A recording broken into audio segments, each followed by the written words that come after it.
Que la bénédiction de Dieu le Père, de Dieu le Fils et de Dieu le Saint-Esprit soit avec vous et toute votre famille. Que la paix qui dépasse toute intelligence, la paix venant du trône de la grâce, vous enveloppe. Qu'elle enveloppe votre cœur, votre esprit et votre foyer en cet instant précis. Je vous accueille dans cet espace sacré. C'est un lieu séparé du bruit du monde. Ici, nous pouvons nous connecter au ciel. Sentez, par la foi, le Père vous couvrir maintenant d'un manteau de paix. C'est un manteau d'amour qui calme toute anxiété et toute peur. Sentez sur votre maison et sur chaque membre de votre famille un sceau de protection divine. C'est le signe que vous appartenez au Seigneur, le Dieu très haut.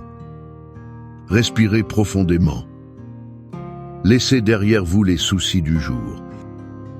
Ouvrez votre esprit pour recevoir une parole d'espérance. Une parole de force et de restauration pour votre foyer. Aujourd'hui, nous nous unissons comme un seul corps, une seule famille en Christ. Nous entrons dans une bataille spirituelle pour le bien le plus précieux que Dieu nous ait donné. C'est notre famille. Nous n'entrons pas dans cette bataille avec peur ou incertitude, mais avec l'autorité qui nous a été accordée. C'est l'autorité du nom qui est au-dessus de tout nom, le nom de Jésus-Christ. C'est pourquoi, en ce moment, dans l'unité de la foi, nous nous levons et déclarons: toute forteresse de l'ennemi érigée contre votre maison tombe maintenant à terre. Au nom de Jésus, nous brisons le pouvoir de tout esprit de division, de discorde, de médisance, de colère et d'amertume. Cet esprit tente de semer la discorde entre mari et femme, entre parents et enfants, entre frères. Nous réprimandons et expulsons de vos foyers toute influence maligne. Celle-ci attaque l'esprit de vos enfants. Elle apporte rébellion, addiction, dépression ou désespoir. Nous annulons maintenant, par l'autorité du nom de Jésus, toute parole de malédiction lancée contre votre lignée, toute hérédité d'échec, de divorce ou de maladie. Celle-ci a pu être transmise de génération en génération. Nous annulons ces sentences dans le monde spirituel. Nous proclamons que le sang de Jésus, versé sur la croix du Calvaire, est notre défense et notre victoire. Nous couvrons par le sang de Jésus votre esprit, votre cœur et votre mariage, ainsi que vos enfants, vos finances et l'avenir de votre descendance. Et nous déclarons qu'aucune arme forgée contre votre famille ne prospérera. Nous ordonnons que les anges du Seigneur campent autour de votre maison, qu'ils gardent les entrées et les sorties, protégeant votre sommeil et votre réveil. Votre famille n'est pas un champ de bataille pour l'ennemi. Elle est un autel d'adoration au Dieu vivant. Maintenant, je vous invite à apaiser votre cœur. Accompagnez-moi dans un voyage de réflexion. Parfois, nous regardons notre famille, les blessures et la distance créée. Ceci entre les personnes que nous aimons. Et notre cœur se remplit de douleur. Peut-être êtes-vous un père ou une mère dont le cœur saigne pour un enfant éloigné. Un enfant qui a choisi un chemin de destruction et qui ne semble plus vouloir revenir. Peut-être vivez-vous un mariage où le silence et l'indifférence. Ils sont devenus plus forts que les mots d'amour. Ou peut-être portez-vous la douleur d'une dispute familiale, celle d'une parole dure qui n'a jamais été pardonnée. Pour vous qui vous sentez ainsi, la parole de Dieu a une histoire. Pas seulement une histoire, mais un portrait vivant du cœur de notre Père Céleste. Au chapitre 15 de l'évangile de Luc, Jésus nous raconte l'histoire. Celle d'un père qui avait 2 fils. Le fils cadet, par arrogance et égoïsme, s'approche de son père et lui dit « Père, donne-moi la part d'héritage qui me revient. » Imaginez la douleur dans le cœur de ce père. Le fils ne demandait pas seulement de l'argent. Il disait en d'autres termes « Pour moi, tu es déjà mort. Je veux juste ce qui m'appartient pour vivre ma vie loin de toi. » Et le père, dans un acte d'amour inexplicable, partage ses biens et le laisse partir. Le jeune homme part pour une terre lointaine. Là, la Bible dit qu'il a tout gaspillé, vivant de manière imprudente. Il a dépensé tout son argent en fêtes et plaisirs momentanés, jusqu'à ce qu'il ne reste plus rien. Et pour aggraver les choses, une grande famine frappa cette terre. Celui qui avait tout auparavant souffrait maintenant de la faim. Celui qui était fils se voyait maintenant désirer manger la nourriture donnée au porc. Le porc est l'animal le plus impur pour un juif. Il toucha le fond. C'est dans la boue, au milieu des porcs, affamé et humilié. Là, la Bible dit qu'il est rentré en lui-même. Il se souvint de la maison de son père. Même les serviteurs y avaient de la nourriture en abondance, alors que lui, le fils, mourait de faim. Et il prend une décision. Je vais retourner chez mon père et lui dire « Père, j'ai péché contre le ciel et contre toi. Je ne suis plus digne d'être appelé ton fils. Traite-moi comme l'un de tes serviteurs. » Mais la partie la plus émouvante de l'histoire est ce qui se passe ensuite. La Bible nous dit que, alors qu'il était encore loin, son père le vit. Pensez-y, un instant. Pour que le père le voie de loin, cela signifie que chaque jour, ce père montait à l'endroit le plus élevé de sa propriété. Il regardait l'horizon, espérant et désirant le retour de son fils qu'il avait rejeté. Le cœur de ce père n'a jamais abandonné. Et quand il le voit, il ne reste pas immobile. Il n'attend pas les bras croisés avec un regard d'accusation. Non. La Bible dit que le père, rempli de compassion, il a couru, s'est jeté au cou de son fils et l'a couvert de baisers. Le fils commence son discours de repentance répété. Mais le père le laisse à peine terminer. Il crie au serviteur, apportez la plus belle robe et revêtez-le. Mettez un anneau à son doigt et des sandales à ses pieds. Amenez le veau gras et tuez-le. Faisons la fête et célébrons, car mon fils était mort et il est revenu à la vie. Il était perdu et a été retrouvé. Cette histoire, bien-aimée, est le reflet du cœur de Dieu pour votre famille. Et d'ici, nous tirons de précieuses leçons. La première est, l'amour de Dieu pour votre famille est inconditionnel et n'abandonne jamais. Tout comme ce Père attendait chaque jour, le Père céleste a les yeux fixés sur votre maison. Il voit votre enfant qui s'est perdu. Il voit la douleur dans votre mariage. Il voit la division entre vous. Et son cœur n'est pas de jugement, mais de compassion. Il n'a pas abandonné votre famille. Alors s'il vous plaît, n'abandonnez pas non plus. La deuxième leçon est, il y a toujours un chemin de retour. Peu importe la profondeur du puits, ni la distance à laquelle quelqu'un est allé. Le chemin du retour commence par un pas de repentance, par un retour à soi-même. Peut être la personne qui doit faire ce pas, c'est vous. Peut être avez-vous besoin de vous repentir de votre orgueil, de votre amertume, de vos paroles dures. Peut-être devez-vous être le premier à chercher la réconciliation. Le chemin du retour vers la restauration familiale est toujours ouvert. Et la troisième et plus puissante leçon est: le pouvoir du pardon est la clé qui restaure tout. Le Père n'a pas demandé d'explication. Il n'a pas dit « je te l'avais dit ». Il n'a pas imposé de période de probation. Il a simplement couru à embrasser et à célébrer. Le pardon véritable ne rumine pas le passé. Il crée un nouvel avenir. Je vous demande aujourd'hui, vers qui devez-vous courir dans votre famille? À qui devez-vous accorder le pardon?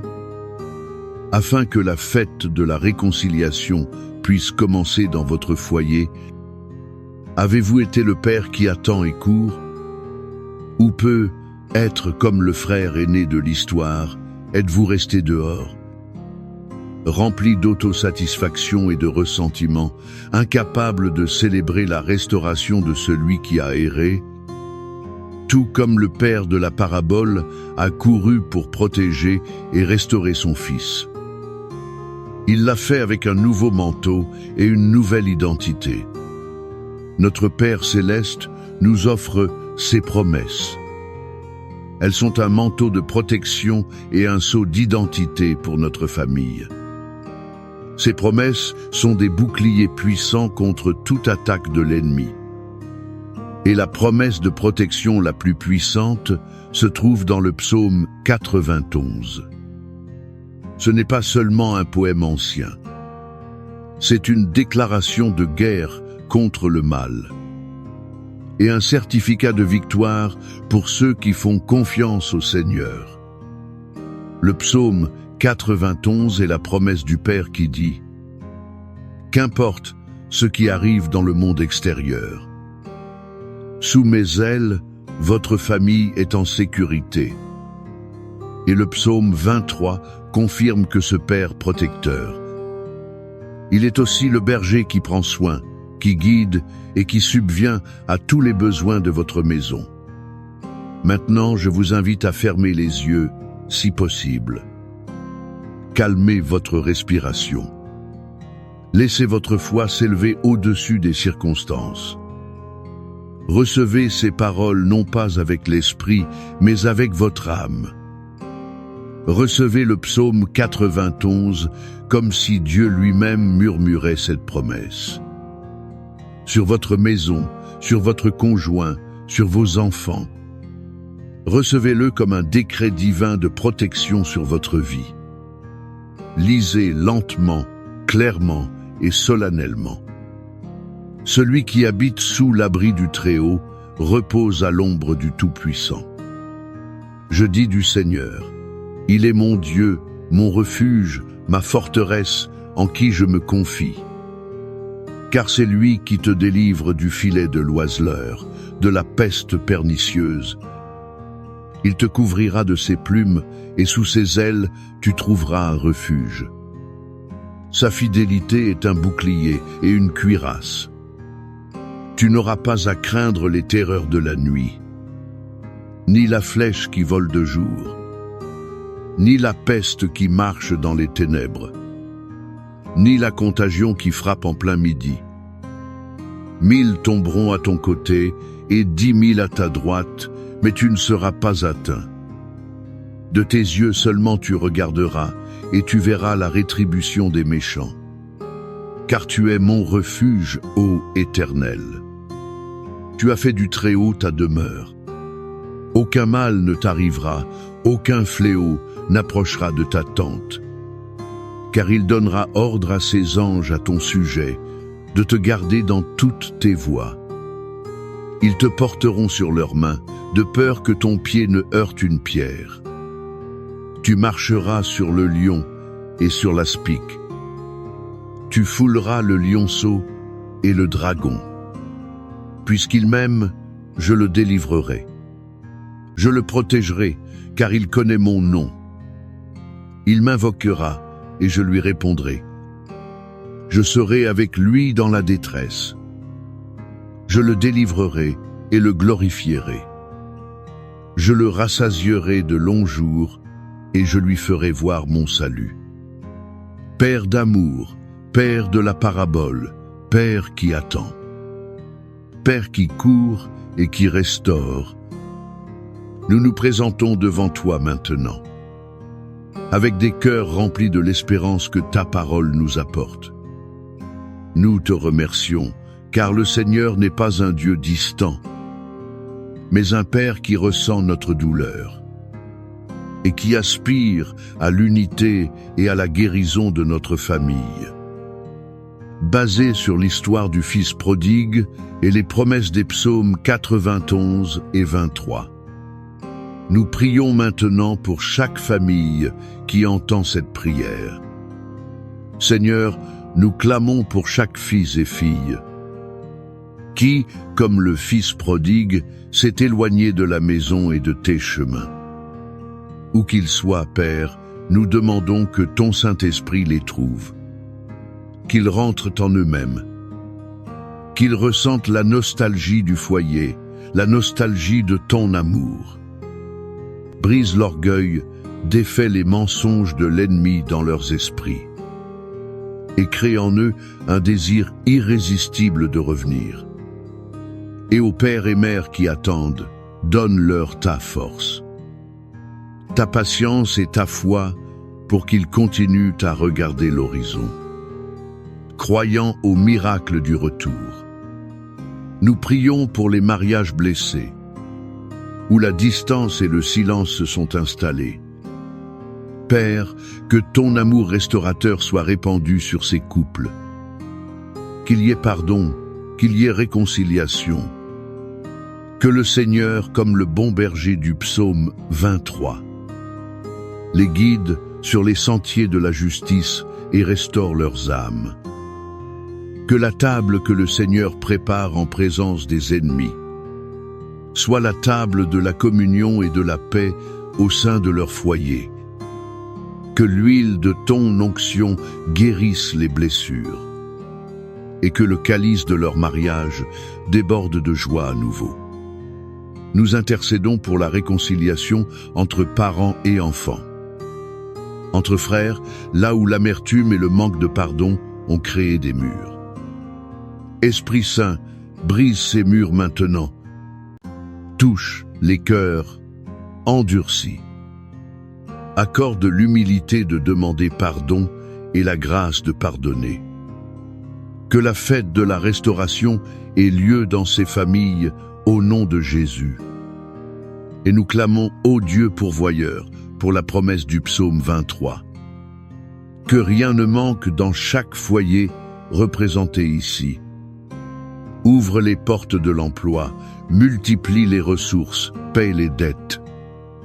Que la bonté et la miséricorde suivent chaque famille tous les jours de leur vie. Et que la certitude de ta provision apporte la paix au cœur affligé. Nous prions pour la guérison, Seigneur. Guérison pour les corps malades. Guérison pour les âmes angoissées. Guérison pour les souvenirs douloureux. Que ton salut, promis à la fin du psaume 91, soit complet. Un salut spirituel, émotionnel et physique pour tous. Maintenant, par un acte de foi, je vous invite à interagir. Écrivez ici dans les commentaires le nom de votre famille. Ou tapez simplement « Ma famille appartient au Seigneur ». En faisant cela, vous prophétisez. Vous scellez ces prières sur votre maison. Déclarez à haute voix avec moi, où que vous soyez. Ma maison et moi servirons le Seigneur. Ma famille est sous la protection du Très-Haut. Que l'espérance semée aujourd'hui dans votre cœur, elle fleurisse en miracles visibles dans votre foyer. Que l'amour du Père qui court à votre rencontre vous étreigne fort. Que la grâce du Fils Jésus, qui vous vêt de nouveaux habits, qui vous donne un anneau d'autorité, restaure votre dignité. et que la communion douce et puissante du Saint-Esprit unisse les cœurs de votre famille dans un lien d'amour incassable. Recevez cette bénédiction. Vivez cette bénédiction. Et que la paix de Dieu vous garde aujourd'hui et pour toujours. Amen. La musique de fond monte doucement puis s'arrête.